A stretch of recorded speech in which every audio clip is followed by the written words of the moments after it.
कक्षा 12वीं आरोह भाग 2। आज हम करेंगे फिराक गोरखपुरी की गज़लें, रुबाइयाँ, गज़लें। तो सबसे पहले फिराक गोरखपुरी का जीवन परिचय। तो इनका असली नाम था रघुपति सहाय। इनका जन्म 28 अगस्त 1896 गोरखपुर उत्तर प्रदेश में हुआ था और इनकी मृत्यु हुई 1983 में। अब इनकी शिक्षा अरबी, फारसी, अंग्रेजी में हुई।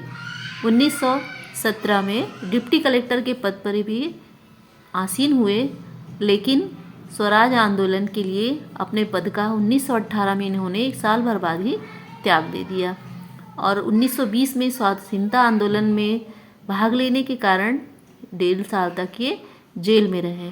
इसके बाद फिर इलाहाबाद विश्वविद्यालय में अंग्रेजी विभाग के अध्यापक भी रहे।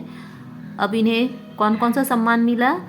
तो गुले नगमा के लिए साहित्य अकादमी पुरस्कार, ज्ञानपीठ पुरस्कार और सोवियत लैंड नेहरू अवार्ड से सम्मानित किया गया। महत्वपूर्ण कृतियाँ इनकी कौन कौन सी हैं?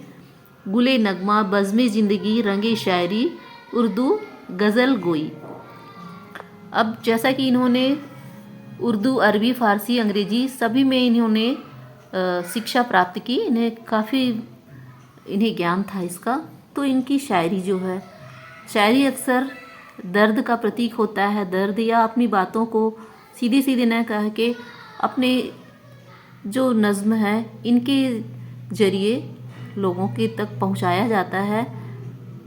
तो इनकी जो शायरी है और रुबाइयाँ हैं, गज़लें हैं, इसमें हिंदी और उर्दू का मिला जुला स्वरूप है।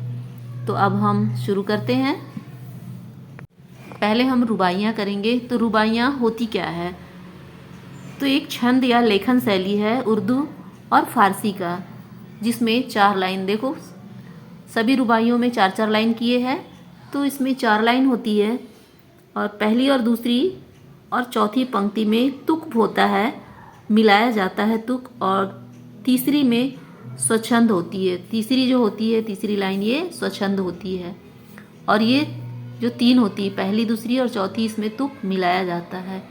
यही जो गज़ल होती है, तो गज़ल, हर गज़ल, ये 2 लाइन की एक गज़लें हैं, उसके बाद ये अलग होती हैं। हर गज़ल से कोई किसी का रिश्ता नाता नहीं होता, हर गज़ल सब अलग अलग होती हैं। और ज़्यादातर ये अपने शायर जो होते दिलों के दर्द बयां करते हैं इसमें, और अपनी बातें बहुत ही खूबसूरत ढंग से कहने का अंदाज़ है गज़ल या शायरी। तो सबसे पहले हम रुबाइयाँ देखते हैं। तो पहला है, ये ममता भरा ये पाठ है, ये जो रुबाइयाँ हैं, एक माँ और एक बच्चे में कितना प्यार होता है, कितनी ममता भरी होती है अपने बच्चे के लिए। तो आंगन में लिए चांद के टुकड़े को खड़ी, हाथों पे झुलाती है उसे गोद भरी, रह रह के हवा में जो लौका देती है, गूंज उठती है खिलखिलाते बच्चे की हंसी। माँ, आंगन में लिए बच्चे को चांद का टुकड़ा कहा गया है। हर माँ के लिए उसका बच्चा चांद का टुकड़ा ही होता है। तो अपने बच्चे को बड़े ही प्यार से रह रह के वो घुमा रही है, टहला रही है, और हाथों पे कभी झूला झुलाती है और कभी क्या करती है, उसे ऊपर उठाकर हवा में लौका देती है। और उतने में बच्चा प्रसन्न हो जाता है और बच्चे की खिलखिलाते हुई हंसी फूट पड़ती है। अगला है, अगली रुबाइयाँ हैं, नहला के छलके निर्मल जल से, उलझे हुए गेसुओं में कंघी करके, किस प्यार से देखता है बच्चा मुंह को, जब घुटनियों में लेके पिन्हाती कपड़े। माँ साफ सुथरे निर्मल जल से बच्चे को नहलाती है और उसके उलझे हुए जो बाल होते हैं, गेसू बाल, उसमें कंघी करती है। फिर जब घुटनों में लेके बच्चे को कपड़े पहनाती है, अपने गोद में अक्सर बच्चे को रखते हैं, छोटे बच्चे को, तो जब कपड़े पहनाती तो बच्चा बहुत ही प्यार से अपनी माँ को देखता है। इसके बाद है, दिवाली की शाम घर पुते और सजे, चीनी के खिलौने जगमगाते लावे, वो रूपवती मुखड़े पे एक नर्म दमक, बच्चे के घरौंदे में जलाती है दिए। दिवाली के समय सारे घर में सफाई, साफ सुथरे घर होते हैं, लिपे पुते घर, सजे हुए, शक्कर के खिलौने, चीनी के खिलौने नहीं, मिठाइयाँ जो आती हैं खिलौने जैसी ही होती हैं, वो रंग बिरंगी मिठाइयाँ शक्कर की और लावे से, जो लक्ष्मी जी की पूजा होती है। तो सजा हुआ घर है, प्रसाद रखा हुआ है और सारे घर में जब दिए जलाती है तो रूपवती उसकी माँ बहुत ही प्यारी लग रही है, प्रसन्न मुद्रा में अपने बच्चे को देख के।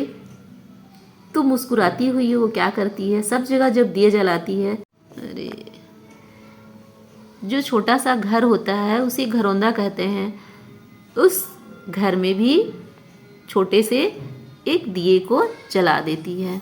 इसके बाद है, आंगन में ठुनक रहा है जिद्दाया है, बालक तो है चांद पे ललचाया है, दर्पण उसे दे के कह रही है माँ, देख आईने में चांद उतर आया है। अब बच्चा जिद कर रहा है कि मुझे चांद चाहिए, तो अब बालक को चांद ला के माँ कहाँ से लाएगी, तो बच्चे को एक दर्पण देती है और दर्पण में क्या दिखता है, चांद। अब आईने को दिखा के क्या बोल रही है, देख आईने में चांद उतर आया है। अपने बच्चे को इस तरह से बहला रही है। अब आगे है, रक्षाबंधन की सुबह रस की पुतली, छाई है घटा गगन की हल्की हल्की, बिजली की तरह चमक रहे हैं लच्छे, भाई के है बांधती चमकती राखी। यहाँ पर भाई बहन का प्यार किस तरह उमड़ता है, जैसे सावन की घटा, जब बादल चारों तरफ घनघोर सावन में होती है राखी, सावन में घटाएं छाई रहती हैं और रस की फुहार धरती पे पड़ती है, बारिश की फुहारें। इसी तरह प्रेम भाई बहन का राखी में छलक रहा है और जैसे बिजली चमक रही है आकाश में, तो भाई की राखी उसी चमकते हुए जो बिजली है वैसे ही जो हाथ में बंधी हुई राखियाँ, रेशमी कलाई रेशमी लच्छे जो हैं उन बिजलियों की तरह ही चमक रहे हैं। तो सावन की घटा और भाई बहन के प्यार से यहाँ पे जोड़ा गया है। इस तरह से राखी का त्यौहार हो रहा है। अब हम शुरू करते हैं गज़ल या शायरी। तो सबसे पहली शायरी है, नौ रस गुंचे पंखुड़ियों की नाजुक गिरहें खोले हैं, या उड़ जाने को रंगों बू गुलशन में पर तोले हैं। नौ रस गुंचे पंखुड़ियों की नाजुक गिरहें खोले हैं। बसंत ऋतु के समय चारों तरफ का वातावरण फूलों से एकदम महकता रहता है, हरियाली छाई रहती है। तो जो कलियां हैं, गुंचे कलियां हैं, वो उनकी पंखुड़ियां बंद रहती हैं और उसके अंदर क्या है, 9 रस। ऐसा लग रहा है कि ये पंखुड़ियां अपनी नाजुक गिरहें खोलने के लिए पंखुड़ियां खुल जाएंगी। तो खुलने के बाद क्या होगी, उसमें से बहुत सी खुशबू निकलेगी और जैसे पक्षी उड़ता है आकाश में, वैसे ही गुलशन में पर तोले हैं, अपनी खुशबू फैलाने के लिए बेकरार हैं। अब अगला है, तारे आंखें झपकावे हैं, जर्रा जर्रा सोए हैं, तुम भी सुनो हो यारो, शब में सन्नाटे कुछ बोले हैं। रात का सन्नाटा, जब आकाश में तारे टिमटिमाते हैं, कुछ रात बीत जाती है, अर्धरात्रि जब हो जाती है और अर्धरात्रि के बाद बहुत ही सन्नाटा सा छा जाता है, तो मानो आंखें झपकावे हैं। तारे टिमटिमाते से दिखते हैं तो मानो आंखें वे भी झपकाने लगे हैं। जर्रा जर्रा कण कण सन्नाटा रहता है, मानो सोए से हैं। तो अपने दिल का दर्द बयां कर रहे हैं यहाँ पे शायर, अपने यारों दोस्तों को कह रहे हैं कि इस रात्रि के सन्नाटे में तुम भी सुनो ध्यान से, शायद ये सन्नाटा भी कुछ बोले है, कुछ बोल रहा है। अब अगला है, हम हो या किस्मत हो हमारी, दोनों को एक ही काम मिला, किस्मत हमको रो लेवे हैं, हम किस्मत को रोले हैं। कह रहे हैं कि मैं और मेरी किस्मत, हम दोनों को एक सा ही काम मिला है। शायद मेरी किस्मत मुझ पे रो रही है और मैं अपनी किस्मत पे रो रहा हूँ। अगला है, जो मुझको बदनाम करे हैं, काश वे इतना सोच सकें, मेरा पर्दा खोले हैं या अपना पर्दा खोले हैं। तो इस दुनिया में कई तरह के लोग होते हैं, बुराइयां करते हैं, लोगों को बदनाम करते हैं। तो शायर कह रहे हैं कि मुझे बदनाम करने वाले वे ये नहीं जानते कि वो अपनी प्रवृत्ति लोगों के सामने खोल रहे हैं मेरी बुराइयां करके। तो मेरी बुराई या मुझे नहीं बदनाम कर रहे, वे अपना पर्दा वो स्वयं को ही बदनाम कर रहे हैं, अपनी प्रवृत्ति लोगों के सामने बता रहे हैं कि वो किस प्रवृत्ति के हैं जिसे कहा गया है कि अपना पर्दा खोले हैं। अगला है, ये कीमत भी अदा करे हैं हम बदुरुस्ती ए होशो हवास, तेरा सौदा करने वाले दीवाना भी होले हैं। तो अपने प्रेम में इतना डूब चुके हैं लेकिन पूरे होशो हवास में हैं, और शायद ये जो दर्द है, इनके दिल का दर्द है, अपनी प्रियतमा को संबोधित कर रहे हैं कि ये जो दर्द है मेरा, मुझे लोग देख के क्या कह रहे हैं कि शायद ये पागल सा होने लगा है, दीवाना सा हो गया है, लेकिन ये मेरे प्यार की कीमत मैं अदा कर रहा हूँ। तेरे प्यार में तूने मेरे प्यार का सौदा कर दिया, लेकिन ये सौदा अपने दर्द को छुपाने के लिए कहा गया है। अपने दिल का दर्द पूरे होशो हवास में छुपा रहे हैं और अपनी प्रीतमा से मिलने के लिए बेकरार हैं। तो शायद ये जो दर्द है, इसे ही कह रहे हैं कि कीमत मैं इसकी अदा कर रहा हूँ, प्यार करने की कीमत अदा कर रहा हूँ। अगला है, तेरे गम का पासे अदब है, कुछ दुनिया का ख्याल भी है, सबसे छिपा के दर्द के मारे चुपके रोले हैं। तुझसे बिछड़ने का गम, तुझसे ना मिलने का गम मुझे है, और साथ में इस दुनिया का भी ख्याल है। इसलिए अपना दर्द मैं सबके सामने ना दिखा के मैं छिप छिप के आंसू बहा रहा हूँ। फितरत का कायम है तवाजुन, आलमे हुस्नो इश्क में भी उसको उतना ही पाते हैं, खुद को जितना खो लेते हैं। तो प्रेम करने का, प्यार करने का ये एक तजुर्बा बता रहे हैं अपना, कि प्यार में लोग खुद को खो लेते हैं और जितना ही खोते हैं अपने प्रिय को उतना ही पास वो पाते हैं।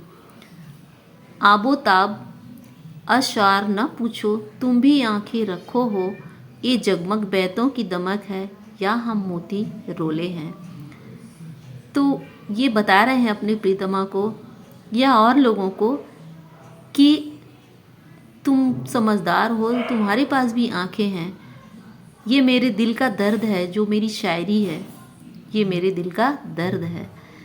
तो तुम शायरी की चमक कि वाह क्या शायरी है, ये मत समझो, ये मेरे दिल के आंसू हैं, मोती रोले हैं, ये मेरे दर्द का बयान है, ये आंसू है मेरे जो मेरी शायरी में झलक रहे हैं। अगली शायरी है, ऐसे में तू याद आए है अंजू मैंने मैं रिंदों को, रात गए गर्दों पे फरिश्ते बाबे गुनह जग खोले हैं। रात्रि के समय जब एक शराबी होता है उसे अंजू मैंने मैं शराब खाना याद आता है, किंतु जब मैं अकेले में होता हूँ तो मुझे तू याद आती है, मैं अपनी प्रिय को याद करते हैं। तो रात गए एक शराबी जो होता है वो शराब खाने में बैठता है और अपने गम में खो जाता है। इस समय फरिश्ते जो होते हैं रात के समय निकलते हैं और लोगों के जो पाप और पुण्य का लेखा जोखा है वो देखने आते हैं। तो बाबे गुनाह खोले हैं, सारे फरिश्ते रात में आते हैं और लोगों के पाप और पुण्य का लेखा जोखा करते हैं। सदके फिराक एजाजे सुखन के कैसे उड़ा ली ये आवाज़, इन गज़लों के पर्दों में तो मीर की गज़लें बोले हैं। मीर एक जाने माने शायर हैं और इनकी जो गज़लें होती हैं काफ़ी दर्द भरी होती हैं। तो इस गज़ल के आखिरी जो गज़ल है इनकी फिराक गोरखपुरी की, तो इन्होंने भी अपने प्रिय के दर्द में डूब कर ये मानो लिखा है। तो इसे मीर की गज़लों से इसको वो कर रहे हैं, उसी की जैसे ही मेरी गज़लों में भी दर्द है। अपनी गज़ल मतलब इतना दर्द भरा गज़ल है कि मेरी गज़ल को पढ़ने वाले को ये समझ में आएगा कि ये मेरी गज़ल नहीं मानो मीर की गज़ल ही है। तो ये पार्ट हमारा समाप्त होता है। नेक्स्ट अगली वीडियो में